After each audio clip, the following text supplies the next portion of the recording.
India Legal presents Courts Roundup.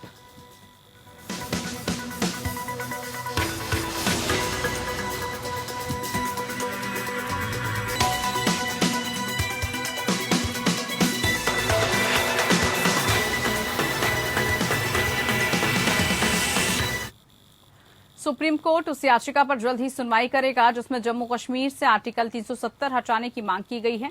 अदालत ने अर्जी को लिस्ट करने की बात कही, इस पर जुलाई में सुनवाई करने की बात कही गई।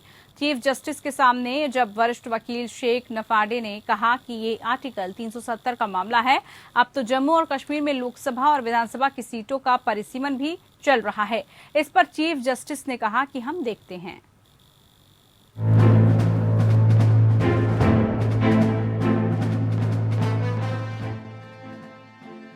सुप्रीम कोर्ट जम्मू कश्मीर को विशेष दर्जा देने के अनुच्छेद 370 को निरस्त करने के खिलाफ दर्ज याचिका पर सुनवाई के लिए सहमत हो गया है।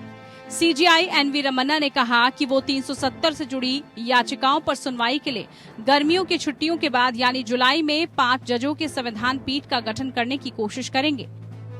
प्रधान न्यायाधीश एनवी रमन्ना और न्यायमूर्ति हिमा कोहली ने याचिकाकर्ताओं की ओर से पेश वरिष्ठ अधिवक्ता शेखर देशपांडे की इस दलील पर गौर किया कि केंद्र शासित प्रदेश में परिसीमन की प्रक्रिया शुरू किए जाने के मद्देनजर याचिकाओं पर तत्काल सुनवाई की जरूरत है। अदालत ने ग्रीष्मकालीन अवकाश के बाद याचिकाओं पर सुनवाई के लिए 5 न्यायाधीशों की पीठ के पुनर्गठन पर सहमति जताई। संविधान के अनुच्छेद 370 को निरस्त करने के केंद्र के अगस्त 2019 के फैसले को चुनौती देने वाली 20 से अधिक याचिकाएं शीर्ष अदालत के समक्ष लंबित हैं। जम्मू कश्मीर को विशेष दर्जा देने वाले संविधान के आर्टिकल 370 को 5 अगस्त 2019 को खारिज कर दिया गया था। इसके बाद जम्मू कश्मीर को केंद्र शासित प्रदेश बनाकर जम्मू कश्मीर और लद्दाख में पुनर्गठन कर दिया गया। जम्मू कश्मीर पुनर्गठन अधिनियम 2019 के प्रावधानों को निरस्त करने के केंद्र सरकार के फैसले के खिलाफ कई याचिकाएं अदालत में दाखिल की गई थी। मार्च 2020 में सुप्रीम कोर्ट की 5 न्यायाधीशों की संविधान पीठ ने माना था कि अनुच्छेद 370 को चुनौती देने वाली याचिकाओं के बैच को 7 न्यायाधीशों की संविधान पीठ को संदर्भित करने की कोई आवश्यकता नहीं है। ये फैसला तब आया जब कुछ याचिकाकर्ताओं ने मामले को 7 न्यायाधीशों की पीठ को संदर्भित करने की मांग की, जिसमें कहा गया था कि सुप्रीम कोर्ट के 2 फैसले प्रेमनाथ कौल बनाम जम्मू और कश्मीर राज्य और संपत प्रकाश बनाम राज्य के बीच विरोध है। ये दोनों फैसले अनुच्छेद 370 की व्याख्या से जुड़ा है और 5 जजों की बेंच ने इन केसों पर फैसला दिया है। हालांकि मामले की सुनवाई कर रही 5 जजों की बेंच ने मामले को एक बड़ी बेंच भेजने से इनकार कर दिया था, जिसमें कहा गया था कि दोनों फैसलों के बीच कोई विरोध नहीं है। उस समय तत्कालीन चीफ जस्टिस रंजन गोगोई ने इन याचिकाओं को विचार के लिए जस्टिस एनवी रमन्ना की अध्यक्षता वाली संविधान पीठ को रेफर किया था। हालांकि इस पर आगे सुनवाई नहीं हो पाई थी क्योंकि जस्टिस रमन्ना ने मार्च 2020 में इसे बड़ी बेंच के पास भेजने से इनकार कर दिया था। उसके बाद बेंच में शामिल एक जज justice R Subhash Reddy retire हो चुके हैं। सरकार की तरफ से इन याचिकाओं को खारिज किए जाने की मांग की जा रही है। उसका कहना है कि आर्टिकल 370 खारिज करने के 5 अगस्त के आदेश और उसके बाद जम्मू कश्मीर को 2 केंद्र शासित प्रदेशों में विभाजित करने के फैसले को चुनौती देने वाली याचिकाओं की सुनवाई के दौरान किसी भी अलगाववादी तर्क पर विचार नहीं किया जाना चाहिए। Bureau report. इधर उच्चतम न्यायालय ने सोमवार को कहा कि वो राष्ट्रीय राजधानी में न्यायपालिका और बार की बढ़ती जरूरतों को पूरा करने के लिए उसके परिसर के पास एक न्यायिक विस्टा के विकास के अनुरोध वाली जनहित याचिका पर केंद्र सरकार का रुख जानना चाहता है। न्यायमूर्ति विनीत सरण और न्यायमूर्ति जे के माहेश्वरी की पीठ ने पूछा, क्या सेंट्रल विस्टा की तर्ज पर न्यायिक विस्टा के बारे में सोचा जा सकता है? पीठ ने 8 मार्च को अर्दे दोमोली कुमार प्रसाद की जनहित याचिका पर शीर्ष अदालत की रजिस्ट्री और केंद्र का रुख जानना चाहा था।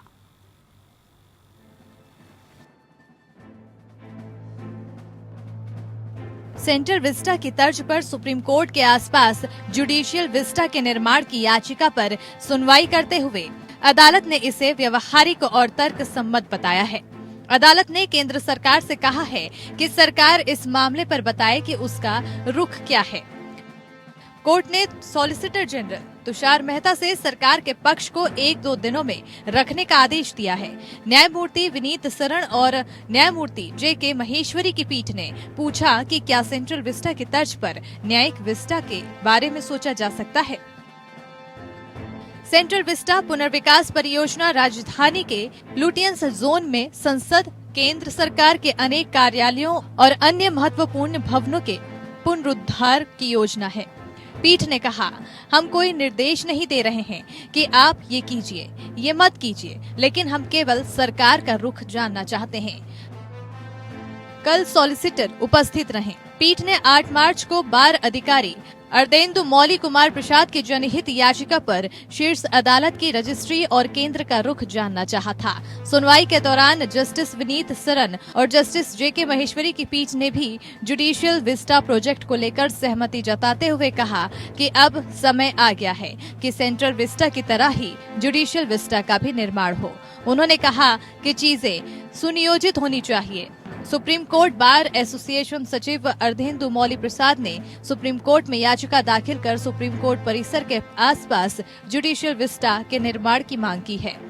याचिका में इस मुख्य मांग के साथ देश भर में न्यायिक बुनियादी ढांचे में सुधार के लिए सरकार द्वारा विशेष रूप से एक स्वतंत्र केंद्रीय प्राधिकरण की स्थापना किए जाने का भी जिक्र किया गया है।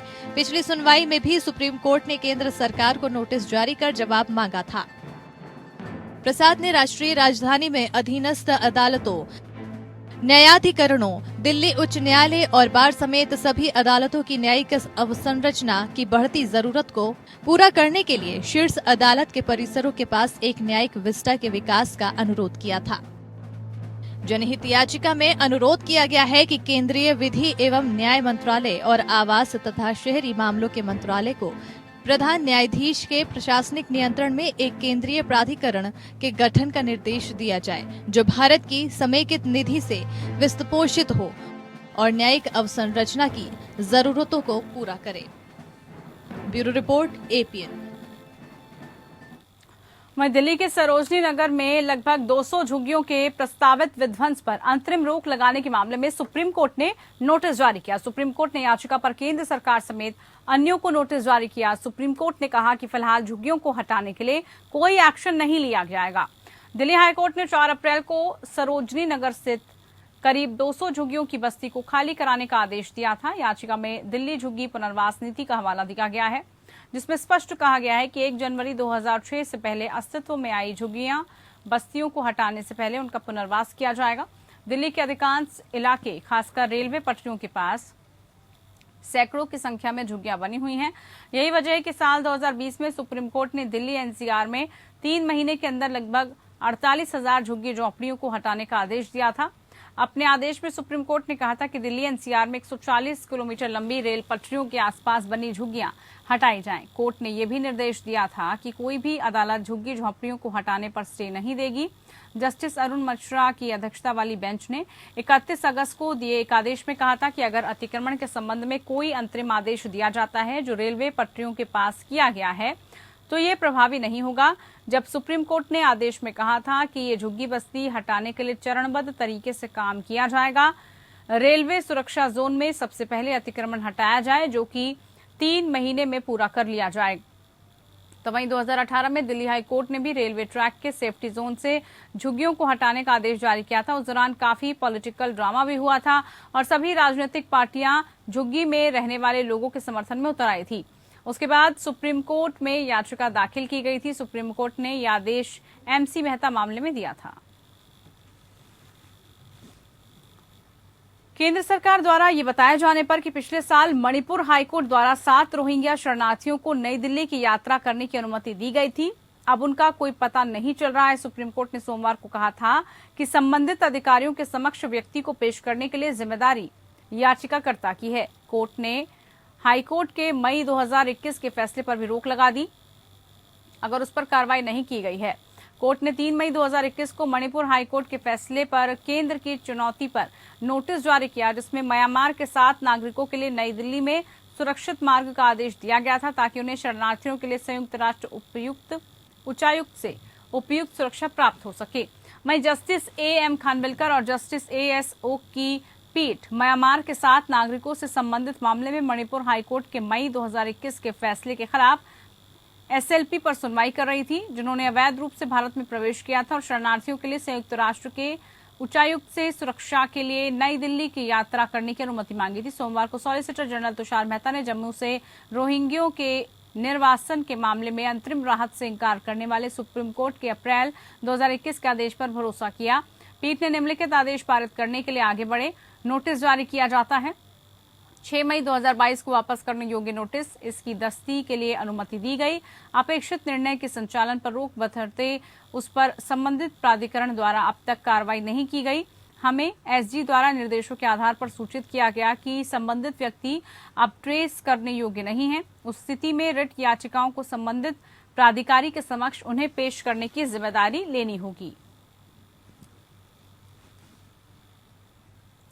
वहीं सुप्रीम कोर्ट ने माना कि ये नियम की सरकारी कि कर्मचारी अपनी सेवा के अंत में जन्मतिथि से संबंधित विवाद नहीं उठा सकते।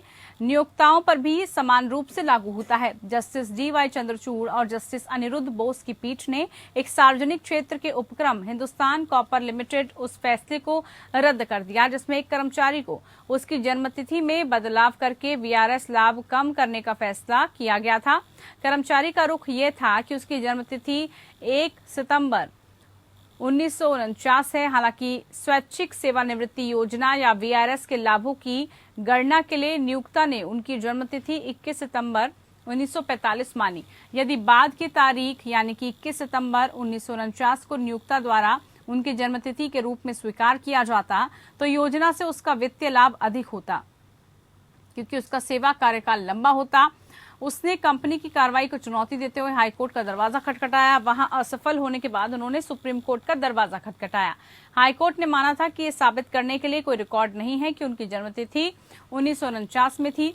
अपीलकर्ता ने दावा किया कि अपनी स्वैच्छिक सेवानिवृत्ति के समय उसे पहली बार पता चला कि उनकी जन्मतिथि को बदलकर 21 सितंबर 1945 किया जा रहा है। कोर्ट ने कहा कि नियोक्ता ने कर्मचारी को सुनवाई का मौका दिए बिना जन्मतिथि बदल दी।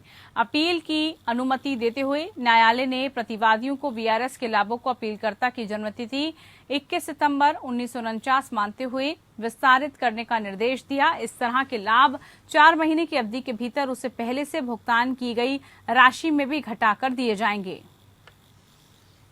बॉम्बे हाईकोर्ट ने सोमवार को हनुमान चालीसा से उत्पन्न विवाद के संबंध में लोक सेवक पर हमले के लिए संसद सदस्य नवीन राणा और उनके पति निर्दलीय विधायक रवि राणा के खिलाफ दर्ज प्राथमिकी रिपोर्ट को रद्द करने से इंकार कर दिया।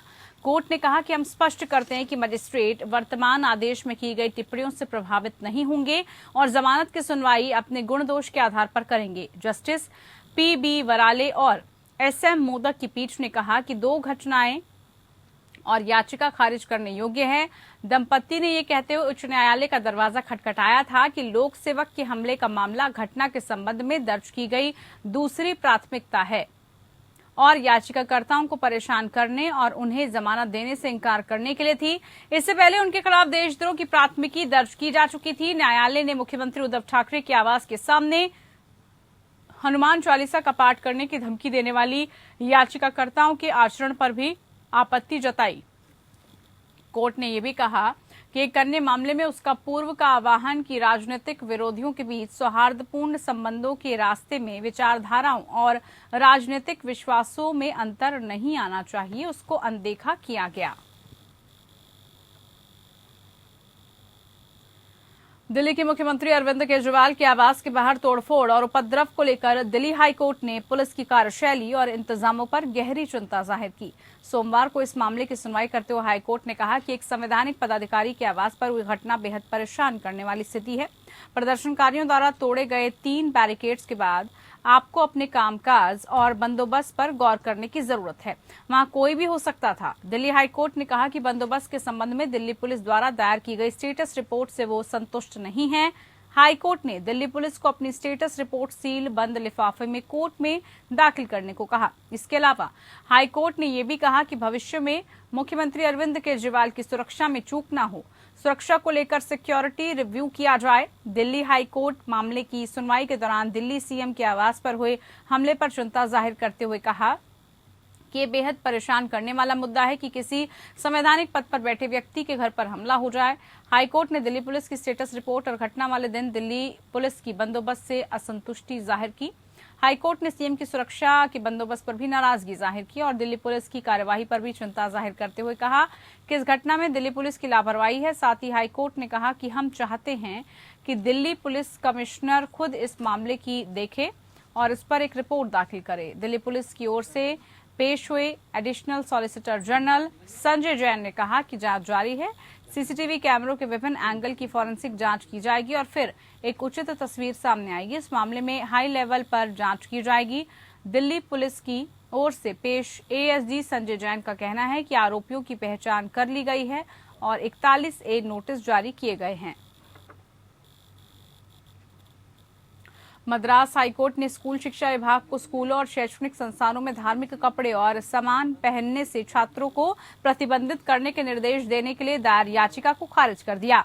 जस्टिस एम दुरईस्वामी और जस्टिस टीवी थमिल सेल्वी की पीठ हिंदू मुनित्रे कड़गम के नेता अधिवक्ता के गोपीनाथ द्वारा दायर एक याचिका पर विचार कर रही थी। पीठ ने कहा कि क्योंकि ये मामला पहले से ही सुप्रीम कोर्ट में लंबित है, इसलिए इस पर इस स्तर पर विचार करने की स्थिति में नहीं है। अपनी याचिका में गोपीनाथ ने तर्क दिया कि तमिलनाडु में सरकार 1960 के दशक से ड्रेस कोड का पालन कर रही है। इसे एक ही स्कूल में पढ़ने वाले छात्रों के बीच एकरूपता बनाए रखने और छात्रों के बीच किसी भी अंतर से बचने के उद्देश्य से पेश किया गया था। राज्य ने स्कूलों और शैक्षणिक संस्थानों के नियमन के लिए विभिन्न कोड और नियम भी बनाए हैं। उनमें से एक नर्सरी और प्राथमिक विद्यालयों के लिए नियमन संहिता है, जिसमें अध्याय 4 नियम 14 लड़कों और लड़कियों के लिए विशिष्ट ड्रेस कोड बताया गया है। इस नियम के मुताबिक प्रत्येक स्कूल में पढ़ने वाले सभी छात्रों के लिए ऐसा ड्रेस कोड रखना होगा। हालांकि हकीकत कुछ और है। उन्होंने दावा किया कि ज्यादातर स्कूलों में छात्र हिजाब जैसे ओवर ड्रेस और अन्य धार्मिक प्रतीकों को पहनते हैं। गोपीनाथ ने दावा किया कि भले ही संविधान के अनुच्छेद 25 के तहत धर्म का अधिकार प्रदान करता है, भारत जैसे धर्मनिरपेक्ष राज्य में ये उचित प्रतिबंधों के अधीन है। हालांकि प्रत्येक व्यक्ति को अपने धर्म का पालन करने का अधिकार है। धर्म के ऐसे अधिकार से अन्य नागरिकों को प्रभावित नहीं होना चाहिए और ये परिसर के अंदर एकरूपता की मर्यादा को खराब नहीं करना चाहिए। उन्होंने कहा कि किसी भी व्यक्ति को धर्म, संस्कृति आदि के नाम पर कोई ऐसा कार्य करने की अनुमति नहीं दी जानी चाहिए जिससे सार्वजनिक शांति भंग हो। चलिए इसी के साथ कोर्ट्स राउंडअप में फिलहाल के लिए इतना ही। मुझे दीजिए इजाजत। नमस्कार। India Legal presents Courts Roundup.